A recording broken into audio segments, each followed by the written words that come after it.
Marty, this is one of those weeks where there's just too much on the list. How are we going to cover everything? It's what a crazy, like, yeah, you and I, we chat in between Wednesdays, but we fundamentally have a long discussion every Wednesday. And so every Wednesday, things have happened, right? We have a week of things to catch up on. This is my longest list. Like I have a list of things I want to talk about. This is the longest list. It's been one of the most bizarre weeks.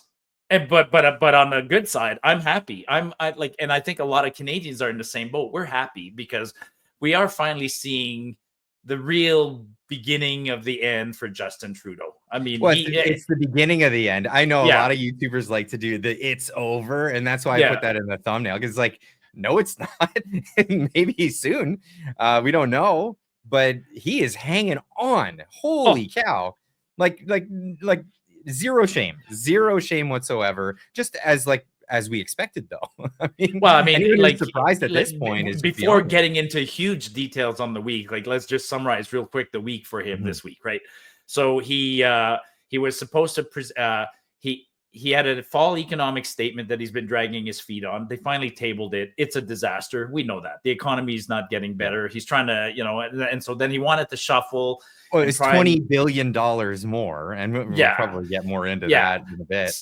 So then he wanted a new face for the party because he knows he's sinking. So he was trying to get Mark Carney to come on board, and that backfired on him because not only is Mark Carney not coming on board, but Chrystia Freeland, his deputy minister, she resigned. Sean Fraser, he resigned. So his number 2 and number 3 resigned. So that's bad. The fall economic statement came out. That's bad. Trump is continuing to troll him. That's bad. The economy took a big nosedive today. That's bad for him. It's bad for us. Inflation still at 1.9. He lost a by-election in British Columbia.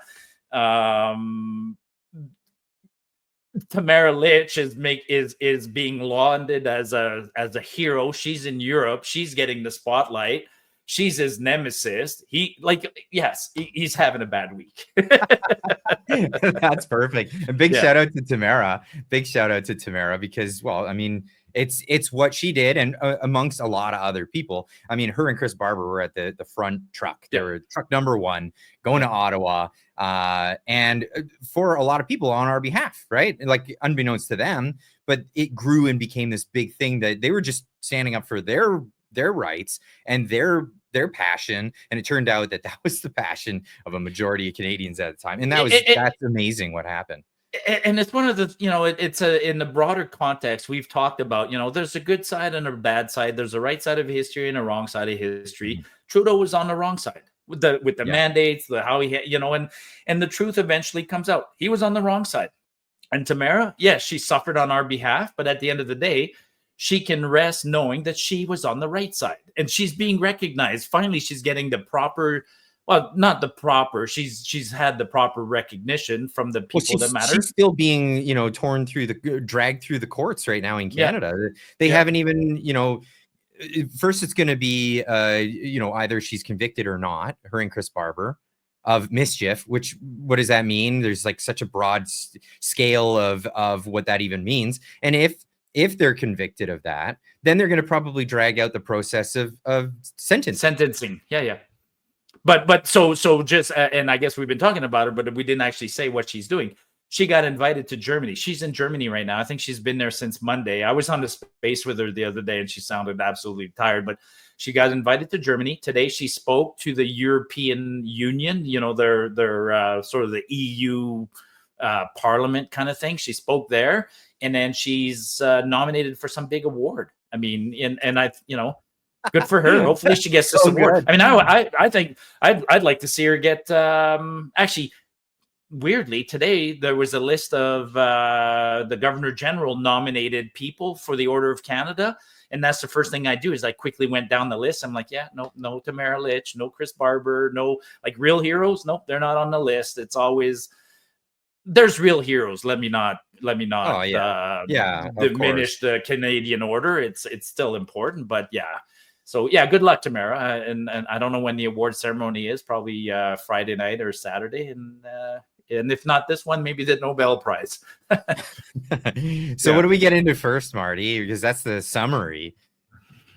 We are in okay. So how about this? Why don't we talk about Trump and what he's been doing? Because first off, Trump has been trolling, but he's been actually pulling off a lot of stuff. He's been pulling off a lot of stuff. Not only, and he's not even the president yet. He's not even the president of the United States yet. That's not even going to happen until the end of January.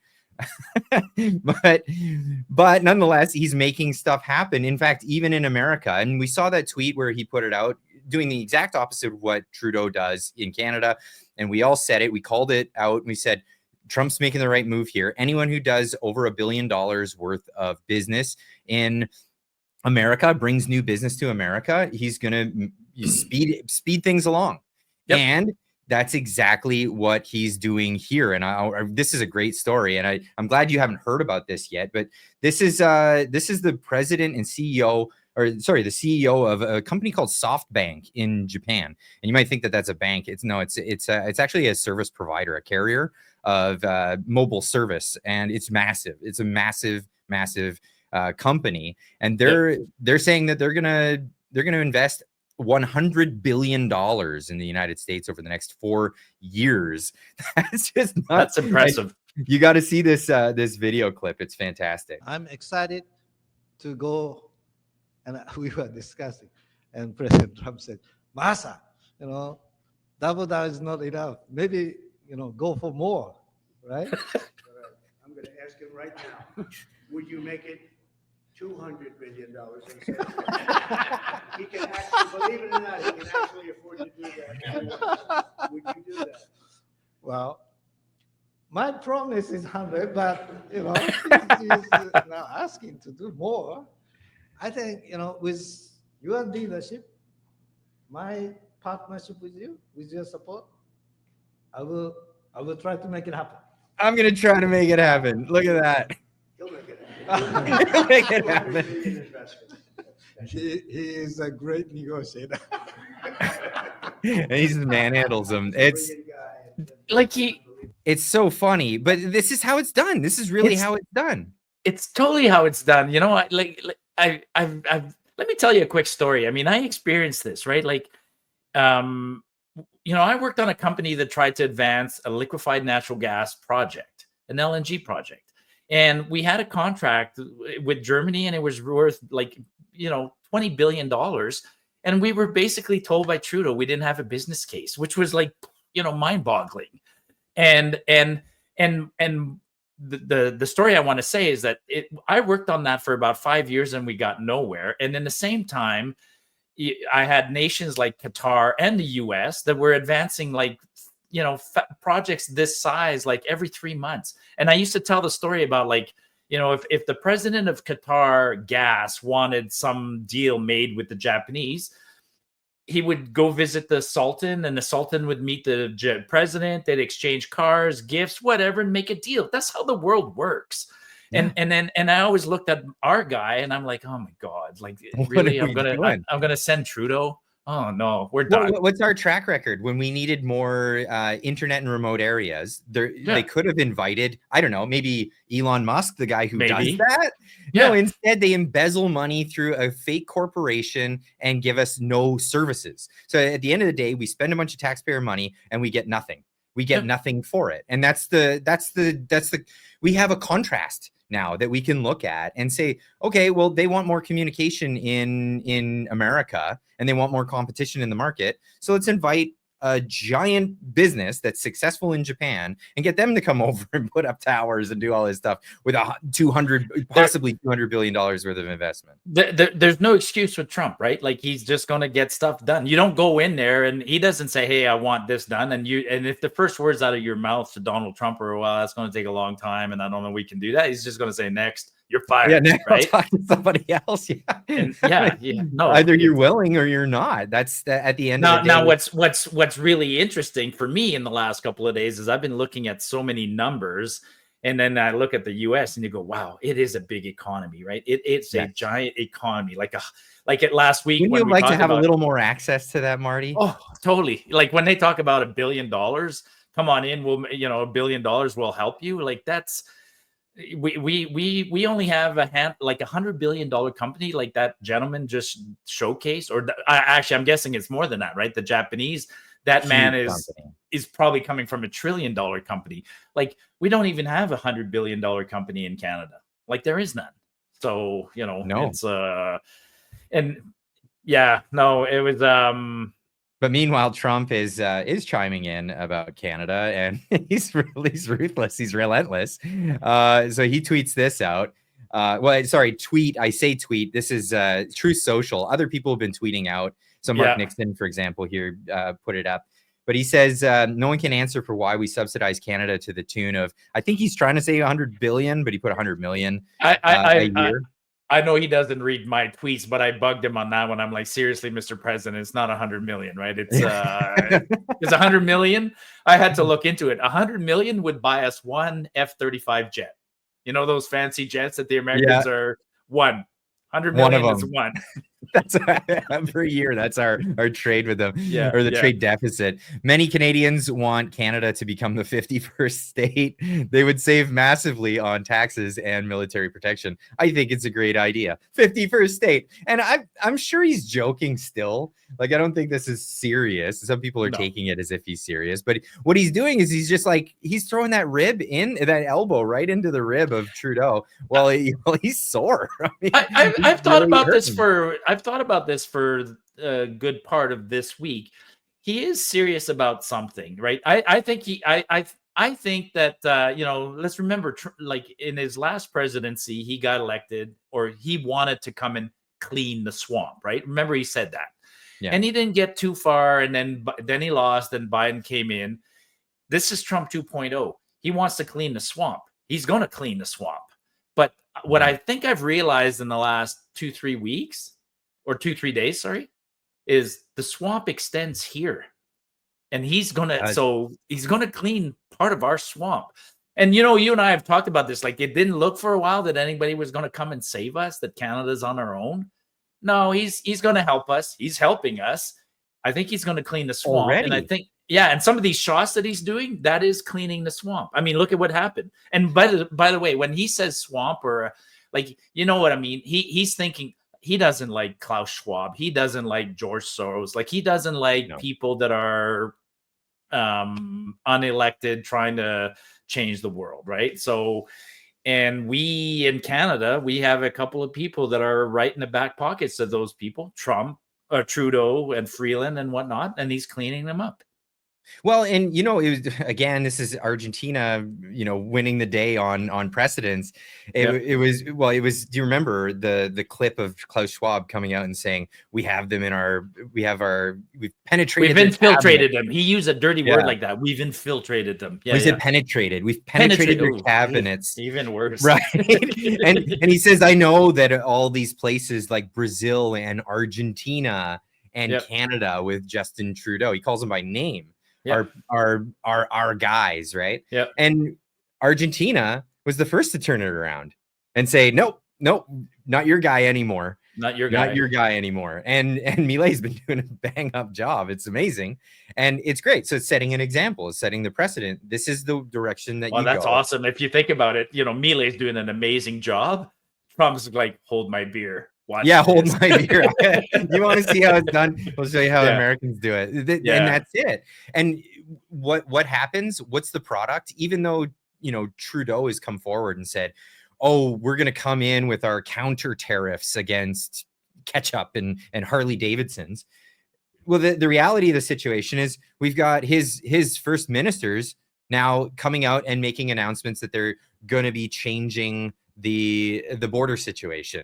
Now, is it going to be the right changes to the border situation? It's kind of like, what happened with immigration when we were talking about it, and we had Darshan on to talk about it, and they made strides, or they made some effort.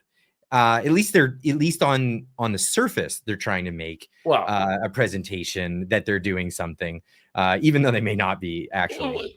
Yeah, let's do something after 9 years, right? They've been like that announcement today was really, really ridiculous, right? Like you guys have been here 9 years since we're going to increase security and fly drones along the border. And by the way, Danielle Smith said the same thing like, a week ago. So you guys you're not even original. So, but let's go back to, so actually this ties in well to the events of earlier this week, right? So yeah, Trump is trolling.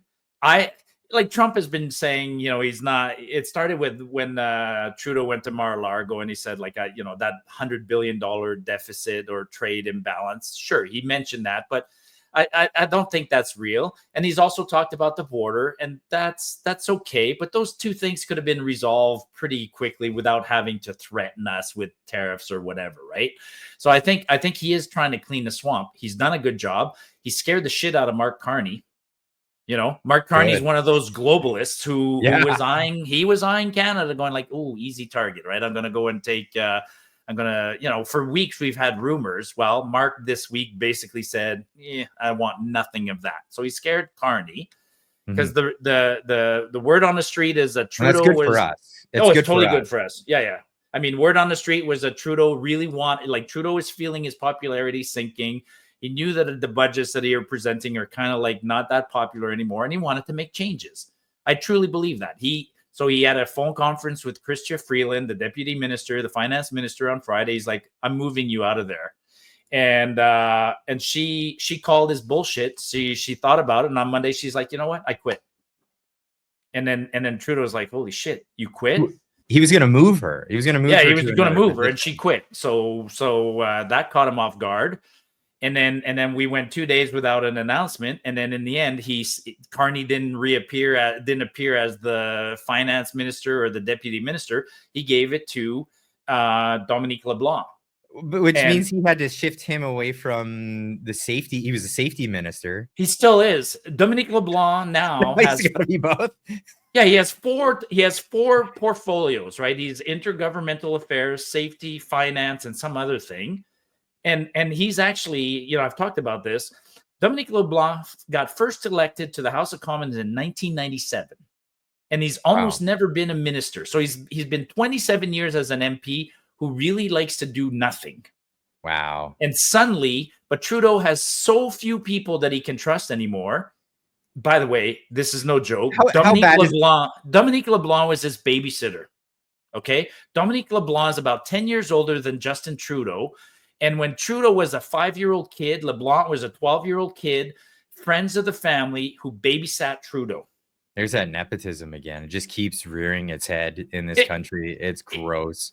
In this case, it's not. Yeah, it's nepotism, but in this case, it's more like Trudeau, going back to he's running out of loyalists. He's having Marty, how bad is it for Ryan Garrett? Not Ryan. What's his name? Garrettson? Mark Garrettson. Yes. Mark Garrettson. I didn't mean to confuse Ryan Garrettson. He's great. Mark Garrettson. How bad is that for him that he's picked Dominique LeBlanc as babysitter for several different roles, and he's just still over there with his 4-5 head. And that's embarrassing. That's embarrassing. Speaking of Ryan Reynolds got an Order of Canada today. Good for him. He had the Order of BC before. Now he's got the Order of Canada. Good old Canadian boy, done good. Oh, cool. Yeah. So Dominique LeBlanc, Trudeau right now mathematically has 6 vacancies to fill with ministers. So he's dragging his feet. I've asked this question. I've debated this with a few people. He literally has nobody left. Nobody wants it except maybe the Mark Garrettsons of the world. So nobody wants to be a minister in this sinking ship. And of those that still want it, they're not passing the test with Trudeau, because Trudeau at this point has to be extremely careful. He can only surround himself with the most ridiculously loyal blind followers, nothing else, right? That's he's not even going to meet with them. He's over at the Laurier Club, hanging out with just the people who paid the very most to even be around him. Now, this is an interesting scenario for Trudeau, because you have a bunch of Liberal MPs, right? Some that are in his cabinet, and they're ditching him. They're bailing out with last ditch hope efforts that they'll get elected in their ridings, Chrystia Freeland. Not a chance. Sean Fraser was an example, right? He's like, "Oh, I'm leaving to spend time with my family." Dude, you're polling 0, right, in your riding. You're done. Right. Yeah. And so, but there's these other MPs, there's like all of these backbenchers that are not part of the Trudeau part of the Liberal Party, but they've been following, they've been voting along with him, they've been doing all the stuff, everything he's asked them to do. But what are they doing? They're now petitioning in the party to oust Trudeau and get him to step down as the leader of the party with only their interest in mind. And this is super transparent because there are so many people that have come out and talked to, I can't remember the guy's name, Sean something from the Maritimes. He came on CTV News and he said that his constituents won't vote for him as long as Trudeau is the leader of the party, even though they like him and his riding. And they're like, nah, we're going to go Ken McDonald in Newfoundland has been like that, right? You and I have talked about Ken McDonald in Newfoundland many times. Actually, yes, it is what you said. I think I started a thread and I asked people like post the letters, and we're up to 9 real letters from MPs that have drafted and published letters calling on Trudeau to step down. 9 letters and probably 6 or 7 phone or radio interviews and television interviews where MPs are asked, like, you know, do you still have confidence in Trudeau? And they're saying no. But you're right. It's actually on that topic. Do you have Jagmeet Singh's clip? Because it's not just the MPs, right? I mean, Bloc Québécois, Yves Blanchette. Good clip. There's so many good ones now. The one where Jagmeet kept saying today or yesterday, you know, everything's on the table. Everything's on the table. I have a better clip. There was a better clip. Okay. On CTV News Morning. Let's get this one up. This is too good. Maybe I haven't seen this one. I'm just laughing about it because it's just ridiculous. Anyway, this nice lady, young lady on CTV News, actually decided to grill Jagmeet. It's pretty good. It has been a chaotic few days on Parliament Hill. The House of Commons adjourned on Tuesday, but there are calls for the Prime Minister, continued calls for him to step aside. I'm calling on Justin Trudeau to resign. He has to go. We need to trigger an axe the tax election as soon as possible. Mr. Trudeau's government is over. So Trudeau spoke at the Liberal Caucus holiday party last night. The Prime Minister saying there that the last couple of days have been not easy, that like most families, his party will find their way through it. The Conservatives and the Bloc are calling for an election. The party who is in a position to help trigger one with a vote of non-confidence is the NDP. So when can Canadians expect to head to the polls? Well, let's bring in NDP leader Jagmeet Singh. Welcome. Good to have you here. Good to be here. Listen, you say the Prime Minister has to resign. You said, in fact, that he has to go. He's already said he's not going to do that. And he's shown that very clearly over this last few weeks or the last few days. So how do you explain to Canadians that while you say you want him out, that he's not good for Canada, but you won't act on that and commit to a vote of non-confidence? Well, everything's on the table, we've said, but it's been clear, given that we've got the threats of tariffs from Trump, that puts a lot of workers in Canada saying, will I lose my job? We know that people are having a really hard time buying groceries, just the basic essentials. Sure. And we got people that are saying, I can't find a home, my bills are up. Given all of that, we've got a Prime Minister that's more focused on fighting his own party than fighting for Canadians. It's clear that he's got to go. Right. But you're the one who can make that happen. So why not commit to a vote that would see an election in this country? Well, I've said that everything's on the table. So all options are on the table. What I'm focused on right now is saying he's got to go. We'll see what happens in the next couple of weeks. You know, you're talking about Canadians being concerned about affordability, but the most recent polls show that most of them want an election. So if you have the power to make that happen for Canadians and you're acting in the best interest of Canadians, isn't that what they actually want? Well, there's going to be an election this year, 2025 sure, or next year. But October is the scheduled date. That's a long way off. It could happen anytime in 2025. We're in a minority government, so we'll keep all options open. But let's be clear, there's going to be an election. Stop, you're going to make absolutely. That's too good. So it just keeps going back and forth. He's got the circular logic of, he then goes in and he says, no, it's not even, I mean, it's deliberate, right? He's like, well, he won't admit the obvious. We'll have an election after February. That's kind of the way it's looking. He wants to hold out as long as possible, but as long as he gets his pension, he's not mentioning the pension. No, and I think the most diehard supporters are now even realizing and admitting that he's hanging in there for his pension. He's like, well, here's the thing though, because he keeps saying that the Conservatives, he doesn't want to let the Conservatives get in because the Conservatives will do things that he doesn't like. Yeah. Right. And she kept saying, well, you need to call for an election if this is what the Canadian people want. And you're the only guy holding us back from having election, then in a sense, and in just looking at it by that logic, the leader of the new Democratic Party is anti-democratic. He wants to make the decision for Canadians that Canadians want to have an election, but he's going to make the decision that they're not going to get one because he does not want the outcome that he knows will happen in an election. So that, in my opinion, is anti-democratic. We're on the same page there. Wouldn't it be funny if Trudeau actually, out of spite, did call an election right now? Because he would screw Jagmeet and he would screw a whole bunch of people, right? And somebody told me it was, I can't remember, somebody a little while ago, somebody who had been in Ottawa, who had worked in, who knew Jagmeet from his days as a lawyer, told me that Jagmeet is actually an intelligent man. And they argued for that. And I'm like, dude, I don't buy it. Like, I could see that possibly as a lawyer, he had his wits about him, but now he's playing the political game and he's just trying to keep himself afloat so he can get his payola. We all know it. It's transparent. It's obvious. It's kind of like the injury attorney that's suing and he's using whatever excuses he can to follow the T of the law, but he's like, he just wants his payola for his client and his commission, and he doesn't care about the truth, the reality of the situation. So I'm not gonna give so that wasn't the clip I was expecting, but that's the same. He used the same language in the other clip. Every option's open. It's like, but there's one that's really easy. Just vote non-confidence and send us to the elections. Oh, well. So the thing too is there's a lot of those MPs that are going up against Trudeau right now. Their plan got thwarted as well, because there was a bunch of them that were in line to get their pension at just after the election date, and they tried to push the election date forward. We all remember that they tried to push it from October 20th to the 27th, and because they got their pensions as of the 22nd or some day in between, they wanted to have it pushed back to a further date.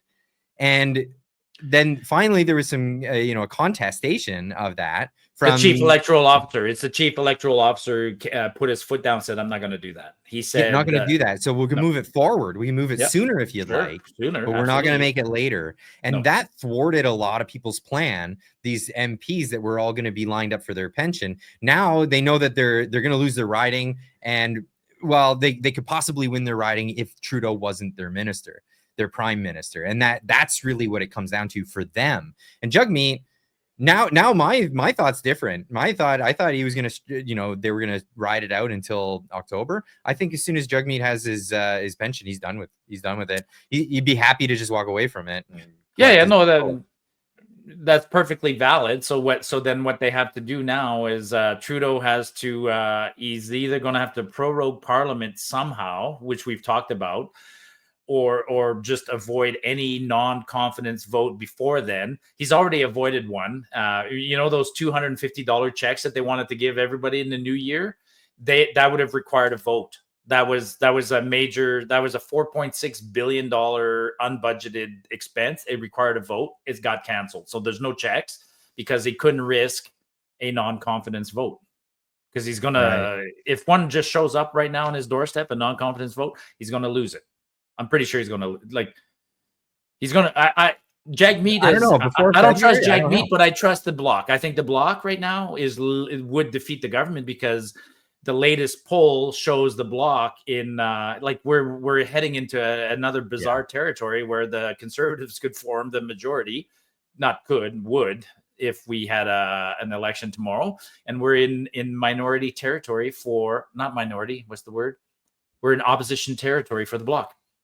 We are. It's crazy. Interesting. So if you look at 338 Canada, this is nationwide. So this is what the polling looks like across the entire nation. The Liberals 47. I don't even think they'll do that well. The Conservatives are a clear supermajority territory. But if you look at Quebec just alone, it flips. The Bloc Québécois are by far the lead, with the Conservatives third. Why that's the case, I don't know. I'll never get it. I'll never understand Quebec and their decision making. I mean, look at the rest of Canada. It's all I think when at the end of the day, if they were to vote in Quebec, I think even those 11 Conservatives are a little bit iffy. I think the whole province would just literally go, you know what, let's do this. Let's go block. It's It's crazy. Hey, do you have results of the? I guess we can talk about it, but do you have the results of the BC by-election? The Cloverdale one? No, I don't have that handy. I don't have. It was a cake. It was a blowout. Like don't quote me on the exact numbers, but the Conservative lady who had been in the the Conservative candidate had been in there 2015 to 2021. Then she lost. Now she's back in. And I think she got 60% of the vote. She really swung that riding, 60% for her. And then the Liberals came in second. And once again, the poor PPC came in last. Yeah. Congratulations to Tamara Jansen, Cloverdale, Langley City. Now she's going to be going into another election coming soon. So, I mean, I've been talking about this one with a few other people. Why is she going into another election? You just mean federally? The next one could be soon, or that's it. This by-election happens. She's not exempt from going from a general election, right. So she'll have to contest for this. And I was talking to Jeff Sanders is a guy who writes for the I think it's the Epoch Times. Great journalist. I've had him on the show before, and he called me up and wanted to talk about this. Oh no, Jeff works for Epic Times. Sorry, Epic Times. Epic Times, not Epoch. Yeah, Epic Times. Yeah. So we were talking about this, and he's been covering this story, and it looks like really it was nobody was really invested in this, and because of that reason. Because we could be going into another election soon. It has been a contested riding between the Liberals and the Conservatives for a while. The NDP aren't polling very well there, I don't think, but it's save your money. All over the place, right? Yeah, save your money. I mean, for her, it's good. It's good practice. I don't think. It was good for her to go door knocking. I guess she was reusing posters from the 2015 campaign. She used them for this one. She'll use them for the next one. I mean, you got to do what you got to do. It's called being frugal. I mean, that's not something to knock her over. That's something to say, I'd like to elect that person who's happy to recycle some the only reason Trudeau showed up there to lend a little bit of support to his candidate was because of Rogue. What was your former premier's name? Horgan, John Horgan. Horgan. It was Horgan's funeral, right? So Trudeau flew in for the funeral, and then did a little bit of door. That was a bizarre funeral, by the way, right? That's the one where David Eby got up in the middle of the eulogy and walked out. That was recently. I didn't even catch that. That was it. That was this weekend. That was on. I didn't even know that happened. All I knew is that John Horgan, he retired and went right to the coal board. Yeah, but then John, know he was, but he died, right? He died of. Oh, John Horgan died of cancer, and then that's why he left the NDP. He died of cancer, or that's why he resigned. He died of cancer. Then his funeral was this weekend, and somebody was giving him his eulogy, and Eby got up and just walked out in the middle of the eulogy. Now I get it. Apparently, he had an important meeting to go to, or he had to catch a flight to come to the premier's meeting in Ottawa on Wednesday, or something. There was a legit reason. But man, then if that's going to be the case, you gotta do your exit before or after, or do something, because the way he did it, it just looked brutal. But so a bad week, right? So Trudeau lost that riding. What else happened for Trudeau this week? Another thing that we're thinking that might not happen for Trudeau now is this Bill C-63. My thought was that he was going to ram it through, and that was basically where we were going to go with this piece of legislation that they've been trying to force down our throats for some time. And even Jordan Peterson's been speaking out against this. I got this clip here of him talking about Bill C-63 now that he's not in Canada. Can you tell people just briefly what the bill is? Well, here's about? one of the elements of the bill. So you'll be able to take the complaining types, so the informants, 80% of the population. no, it's not that high. It's about 30%, I would say. That's still scary. Yeah, I know, it's plenty. You'll be able to take someone in front of a provincial magistrate because you're afraid that sometime in the next year they might commit a hate crime, which is the sort of thing that people are being pursued for in the UK now, although they call them non-crime hate incidents. They're not actually crimes there, although they're recorded and they come up if you do an employment search for someone. And there's thousands of people being persecuted for non-crime hate incidents, including journalists. Non-crime hate incidents. So Orwell. It's unbelievable. Yeah. Anyways, if I'm afraid that you might commit a hate crime, on the basis of my fear, if the magistrate agrees that my fear is warranted, and God only knows how that is to be adjudicated. Because they're not going to be real judges, right? Let's say in my situation, because I'm a repeat offender, as the college has so, what would you say, morally pointed out, I'm at high risk to reoffend with my appalling opinions, like, for example, the opinion that it's a crime against humanity to slice the breasts off. Well, okay, we're gonna keep that one off of YouTube, but this is the case at the moment. What's happened is they've actually split the bill, and I think they've done this because they want to try to get some of the stuff through, but it's so egregious that there's no support for it, right? And there's no support in the House, and I don't think the Senate. Like, it'd be rare for the Senate to say no, but I think this could be one finally where the Senate. Actually, sorry, let me rephrase. That's why that's the other reason they're breaking it up. I think the Senate said to him, like, you got to break, like, as is, this ain't passing, right? So if it had a hope in hell of passing, he had to break it up. So here's Minister Arif Virani, the guy who brought the bill forward in the first place, talking about why he's divided it into two parts. Yes, hi. So I'm here to talk about Bill C-63, the online harms bill. And what I'm saying to you and to Canadians is that we as a government are making the determination to divide this bill into two parts. The first part of the bill will deal with the parts that target children and combating child sex predators and issues that relate to revenge porn. That is parts 1 and parts 4 of the bill. Parts 1 deals with the Digital Safety Commission. Part 4 deals with how you prosecute child sex predators under new tools under the Mandatory Reporting Act. Part 2 of the bill will be the Criminal Code amendments and the Canadian Human Rights Act amendments that deal with the important combat against hatred. These bills will proceed on different tracks. We are putting our emphasis and prioritization and our time and efforts on the first portion of the bill, which deals with child sex predators. So what this tells me is that they knew that they were going to lose this bill completely because they added too much of their woke crap to it. They added so much woke stuff that it became Orwellian, became all of this stuff. But what they're trying to ram still through, it looks like the second part that he says that they're tracked in a second thing. They've abandoned that. That's just abandonment, in my opinion. Too complicated. Changing the criminal code, changing that stuff, way too complicated. Right. So what they're doing is, so they're bringing in this other thing, though, to go after, child predators, that sort of stuff. But there's still problems with it. There's still lots of problems with it. We have existing laws to go after these people. Why do we need these new laws?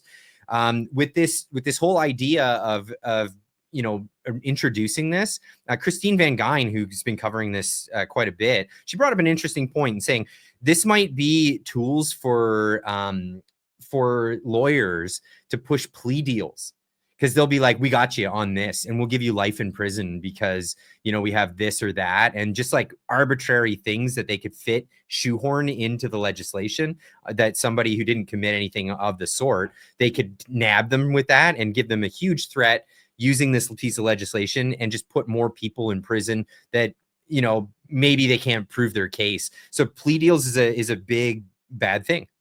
Yeah, that's where it's important to have guys like Jordan Peterson and others who are looking at this and thinking outside the box and what could possibly happen, right? I mean, I'll simplify it. If Jordan's nervous, I'm nervous. Like, that's how much faith I have in Jordan Peterson. So absolutely. But I'm pretty sure, if I remember correctly, the Senate told him as is, too complicated, won't pass.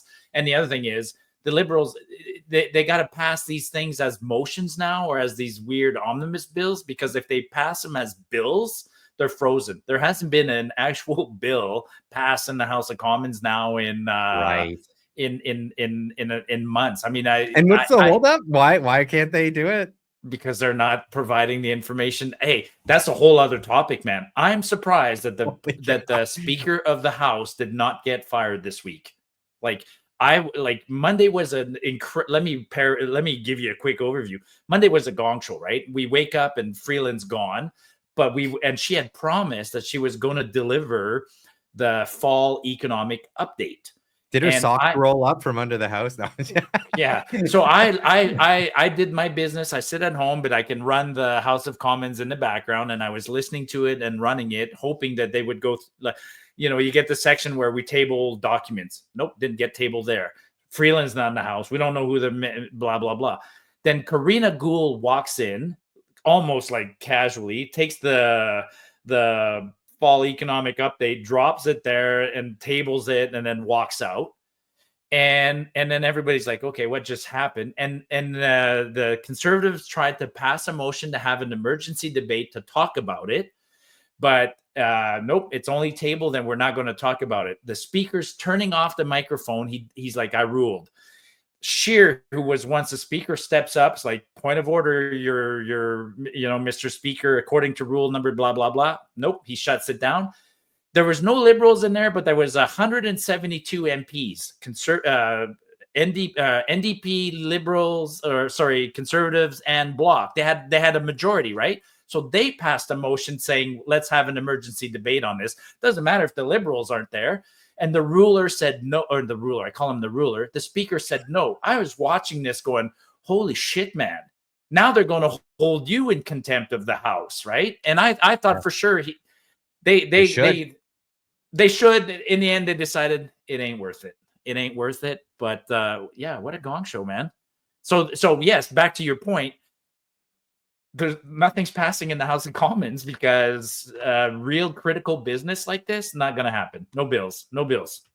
Well, nothing's going to happen because we won't get to the bottom of corruption, and that's at the end of the day they're all filibustering or stalling, so that the Canadian people and the RCMP themselves can't find out who's been embezzling money in our government, which is a crime. It's a crime. This is the swamp. I mean, we haven't even drained the swamp, and all the swamp creatures are belly up, floating to the surface. It's unbelievable. This is like the craziest moment in Canadian political history. It's and we're only halfway through our list, Clyde. Like, we haven't even talked about the fall economic statement, right? Like, this whole week started because we're waiting for the fall economic statement. It came in. It's a complete disaster. The finances of the country, like what did they call it? Like a $40 billion guardrail. A $40 billion guardrail. Like, no, a $40 billion deficit is suddenly a guardrail, and they blew past that. What happens when you smash through a guardrail, Marty? Yeah, why did they put guardrails up, Marty? Oh, I should have mentioned that. That's a good point. Yeah, bad choice of words, man. Like they crashed right through it. People said to me, like, they're spending like somebody said that to me. They're spending like they're out of control. I'm like, lady, like, they've been spending out of control. And then somebody else talking said about this forever. It's insane. Somebody else said it's like they got a credit card with no limit. And I said, yeah, yours. Like, folks, it's your money. Ours. Yeah, it's our money. And then somebody else said, money who's that haven't pay even for been this? born and haven't even paid a paycheck, or gotten a paycheck and paid taxes yet. Clyde, that was the exact. Yeah, you read my timeline. One lady said, well, who's going to pay for all this? I said, your grandkids. Like people are finally waking up. It makes me happy when people wake up a little bit like that, but I mean, well, people are like, so the NDP especially are talking about, and the Liberals are talking about, the Conservatives are going to come in and cut your this or that, right? Your pension. That's the argument. They're going to cut these things. Like, there's there are 40 billion other things we could cut before we even touch people's, social safety nets. But who's going to cut the social safety nets? Our lenders. When our credit rating goes to crap, because we can't borrow money infinitely anymore. Like, that's the reality of the situation. Sure, We'll have to do massive cuts when real austerity comes in the form of default. And I talked about that today. I said, you know, we're now going to loan sharks, because the big banks kind of like are like, we're done with you guys, Canada, right? So now we're going like to shady banks to get the money. And I said that, I'm like, when they come, when the mafia hitman comes to bust your knuckles, Trudeau will be gone. It's not his knuckles that are going to get wrapped when they come to collect. Hey, now you're making me think of all sorts of things. Did you see, like, again, the fall economic statement was hilarious, right? Anita Anand, she stands up and did you see that clip today? She literally said, we're fighting for civil servants who want early retirement. I'm like, whoa, time out. What did you just say? What about the people paying the bill? No, and I played it back. I'm like, okay, this can't be right. Man, I go looking through literally the fall economic statement, and there's a line in there of like $740 billion to help people retire early. Now, is that because they're going to fire a bunch of people and we're going to package them off? I don't know. But the way it's written, I was like, whoa.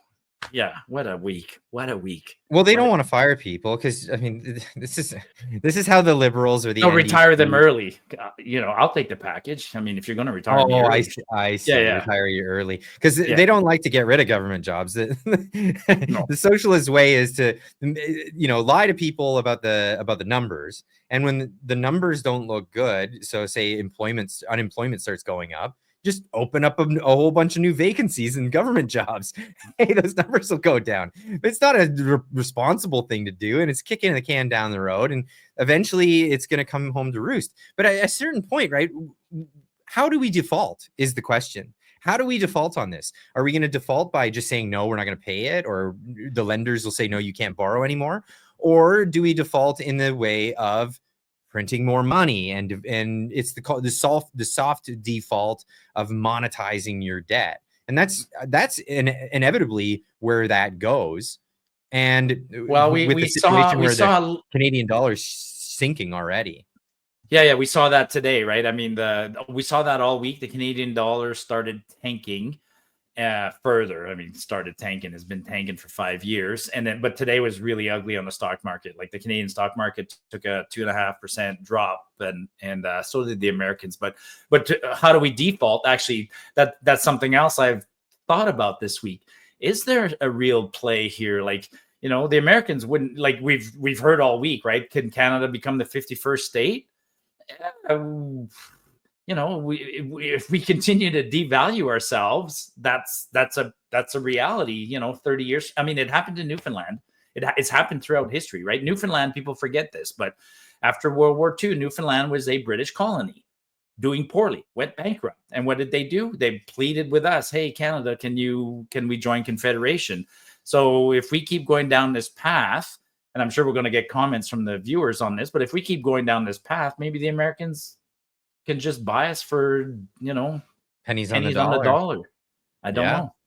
I'm not on that page, man. I saw those surveys today or this week. I don't believe those surveys. I mean, you can go live in the US, but independent of that, do you want Canada to just become another US state? I'm not there yet. I'm torn because people ask me, you know, like, you know, where are your allegiances? Well, my allegiances are with both countries. I'm a dual citizen. I've always been a dual citizen. I've lived in border towns most of my life, and it's always been I love America. I love Canada, and I have way more appreciation for the founding. Well, you're actually almost a triple citizen, right? I mean, you got American and Canadian and a Japanese. Your wife is Japanese, or she's from Tokyo, and you know, we used to live there. We lived there for a while, and we've come back. But I mean, she has a Japanese passport or dual nationality, or so you're almost as a family, you're triple nation. Triple nation family. But that's like, at the end of the day, what does Canada get if it joins the United States? It gets the U.S. Constitution, a real Bill of Rights, you know, the right to protect yourself the right to protect yourself from the government, which we're all too familiar with recent events. And they have their own problems. They have their own problems, absolutely. But do they have the problems that we have? I don't know. Yeah, no, but that was the subject of one of my tweets this week, is that the problems that we solve by joining the US, we could solve on our own. Like you said, I mean, it's complicated, right? But I laid out a little list. I mean, yeah, we could adopt a constitution similar to the Americans. We can become a republic. We can do a few things. If we do a few smart things, we would really solve a lot of our problems. Well, actually, you know how we solve most of our problems? Just stop electing morons. Like, that's wake up. Wake up. That's still ultimately that's the, like, I love that expression when people say you get the government you deserve. We're a perfect example, man. We are a perfect example of that. We are. And it gets worse. People, like, really look at Argentina, where it was before Milei, right? They were in rough shape. They were in very rough shape, and they're still in rough shape. Let's not sugarcoat this. They're working their way out of it. They caught it in time, right? They caught it in time. Oh no, they still had tons of poverty. Crime was going through the roof. Their infrastructure, you could tell, just like in Canada, the oldest infrastructure was beautiful, and the newest infrastructure was all just like communist crap, right? This is the way it goes, and this is where we're at in Canada. And we have no services, really, even though we're paying so much for them. Speaking of services, we've got the post office. Apparently we're going to get post back, but have you gotten any letters, Marty? I haven't gotten anything yet. I actually I needed an excuse today. I started my truck because it's so cold, right? I got to start the truck every 3-4 days just to keep the battery fresh. And I decided I'll just drive over. I got a super box. Yeah, no, I had no mail in it. In fact, it doesn't look like they came to a super box because there was all the snow in front of it. So yeah, apparently there's mail, but well, I've got good news. Yeah. I've got good news for everyone who's been paying attention to the channel. You may, Marty, but we started a coffee company. We're doing coffee. Clyde, do something. We've got Clyde Brew Something Coffee. You can get over there and order this. Now, in spite of Canada Post being back, we've canceled them. They're done. We want nothing to do with them. We found another shipper. We found another company that will do the shipment through Canada. This is across the entire country. And best part is, it's way the hell cheaper, Marty.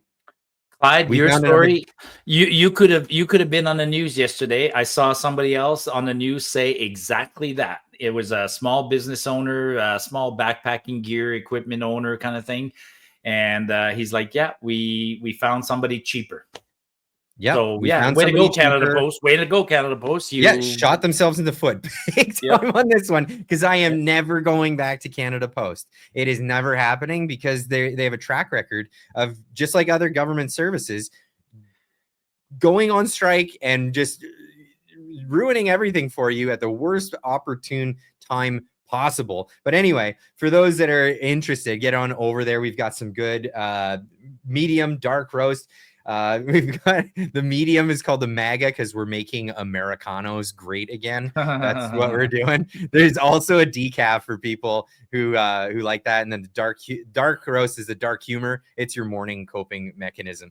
Get on over there, get yourself some coffee. I personally am involved in the roasting process, so this is something I'm really excited about.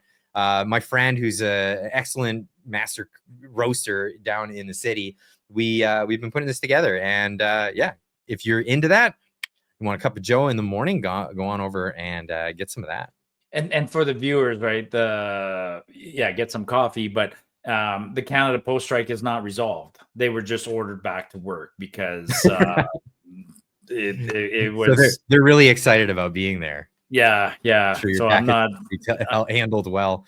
Hopefully I don't have anything fragile coming in the mail. I saw a really cool video. I reposted this video the other day. Some guy took his, he got a brand new TV. And so he took the old TV and he put it in the box that the new TV came in. And then he left the box sealed on his porch, and the porch pirate stole it. So the porch pirate got rid of his old TV for him. Oh, that's hilarious. Yeah, imagine you get home and you think you scored. Hey, I stole this Amazon TV off my neighbor's deck, and then it's an old TV that you need to take to the dump. Nice one, Marty. Where can people find you? Marty Up North on Twitter. Yep, that's it. Come find me. Come cheer me up when I'm depressed because Trudeau is still the prime minister. No, I'm in a good mood, man. Hey, we're ending 2024 on a high note, and I think 2025 is going to be super awesome, super interesting.